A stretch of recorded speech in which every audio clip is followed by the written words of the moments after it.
బలపరుస్తూ బిడ్డను దీవించండి, ఆశ్రయించండి. మీ యొక్క జ్ఞానంతో నింపండి తండ్రి. మీ యొక్క ఆశీర్వాదం ఒక్కొక్కరు చేసే కృపను దయచేయండి తండ్రి.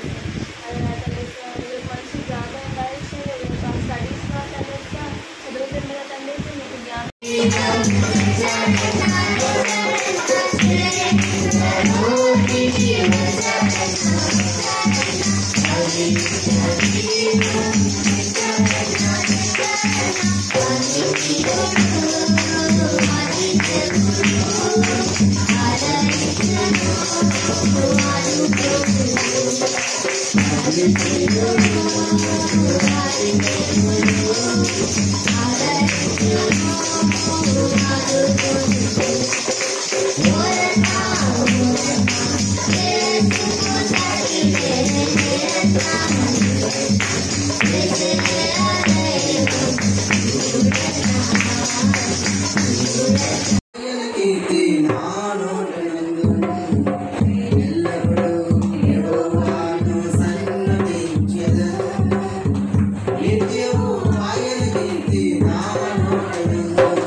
సేవకుడు మాట మరి వినాలి. ఆ రోజు మోషే మాట వినమని దేవుడే చెప్పాడు. ఎందుకంటే సేవకుడు నోట్లో నుంచి వచ్చిన మాట దేవుడు రూఢి చేస్తాడు, రూఢిపరుస్తాడు. అది ముందైనా అవ్వచ్చు, వెనకైనా అవ్వచ్చు. ఒకరోజు అది జరుగుతుంది. సేవకుడు నోట్లో నుంచి వచ్చిన మాట దేవుడు ఏం చేస్తాడంటే ఓకే చేస్తాడు, రూఢి పడుస్తాడు.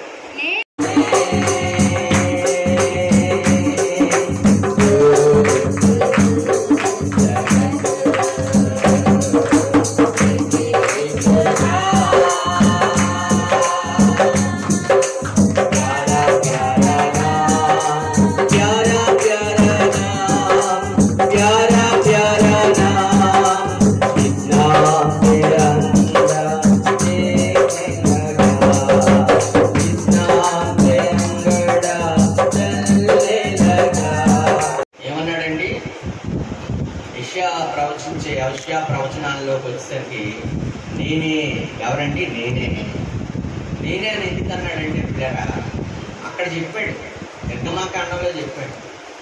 నిర్గమాకాండంకి యెషయా గ్రంథానికి ఎంత గ్యాప్ ఉందండి. ఎన్ని పుస్తకాలు ఉన్నాయి. మోషే నువ్వేం చెప్తావో మరి అది వినాలి అన్నాడు. నువ్వు పోగేసుకున్నంత నువ్వు అనుభవిస్తావేంటి ఎర్రోడా, ఈ రాత్రే నేను తీసుకుంటాను. నీ ప్రాణం విషయంలో నీకు గ్యారంటీ లేదు. దేవుడు అలాంటి వాడి విషయంలో, అక్రమార్జన కలిగిన వారి విషయంలో దేవుడు ఏమంటున్నాడంటే ఎర్రివాడు. దేవుడి విషయంలో వాడు వెర్రివాడు. వాడి కష్టార్జితాన్ని వాడు అనుభవిస్తాడు. బైబిల్లో ఖచ్చితంగా చెప్తాడు, మీరు వేకువనే లేచి చాలా రాత్రి అయిన తర్వాత పండుకొనుచు మీ ఆహారం తినుచుంటా వ్యర్థమే. వేగా లెగుస్తున్నారు ఏమండి, ఆలస్యంగా పడుకుంటున్నారు, కానీ అది వ్యర్థమే.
దేవుని ప్రేమయు ప్రభువైన యేసుక్రీస్తు వారి కృపయు పరిశుద్ధాత్మని యొక్క అన్యోన్య సహవాసం ఇప్పుడు వచ్చిన మనకును తను ప్రేమించిన సకల పరిశుద్ధులకు సదాకాలము తోడై ఉండి నడిపించునుగాక.